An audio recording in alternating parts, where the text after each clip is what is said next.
Congressman Raul Grijalva is on the line with us. He is brilliantly representing the 3rd District of Arizona. He's also the you're still the co-chair of the House Progressive Caucus, right? Next session, I think I've been doing that co-chair and that leadership role now for since like 8 years.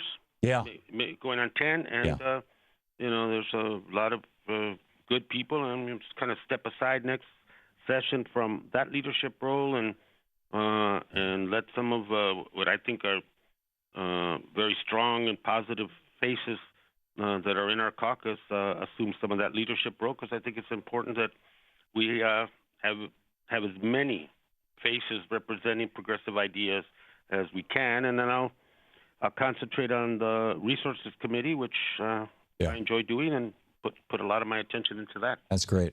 We just have a couple of minutes here, Congressman, till we hit this break at the top of the hour. The Arizona Republic, which has never endorsed a Democrat in the 100 and some odd years it's been in business. 120 years. Yeah, just endorsed Hillary Clinton. That's a strong endorsement, or they present a number of strong reasons why Republicans, conservatives, or people who consider themselves kind of middle of the road, whatever, should endorse Hillary Clinton. What is the argument for why a progressive should endorse Hillary Clinton? Great question, Thom. And you saw this debate, okay?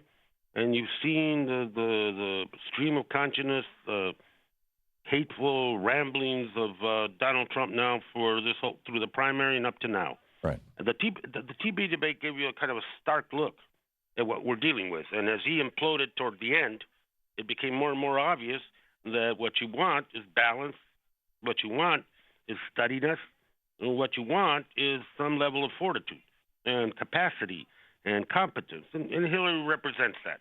Mm-hmm. For my brothers and sisters who feel that there is too much flaw, too much history that can't be tolerated regarding Hillary Clinton. So therefore, we're either going to go with Johnson that doesn't know where Aleppo is, or we're going to go with Stein, or we're not going to do anything at all. We're just going to not participate in that.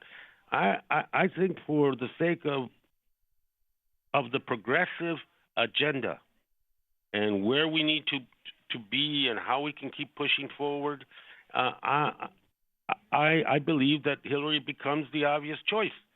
This is, as Bernie said, a protest vote at this juncture means what?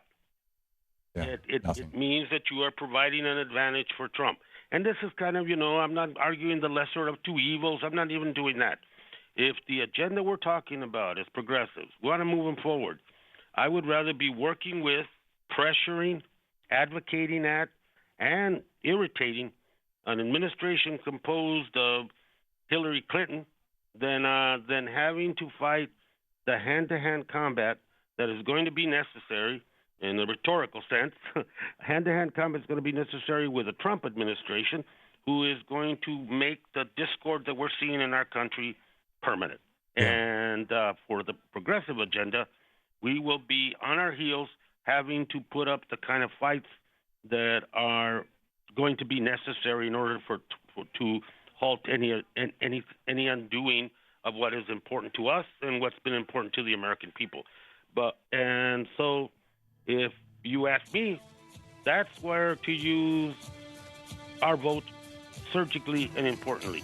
And in the long term, millenniums, progressives, can be a margin of victory in this election, and a margin of victory that I think with that margin will also come, Thom, and I hope I'm right, well, I think will also come the ability to exert the kind of influence and pressure. That's great. Congressman, you're listening to Thom Hartmann. I'm sorry. Thank you, Congressman, so much for being with us today.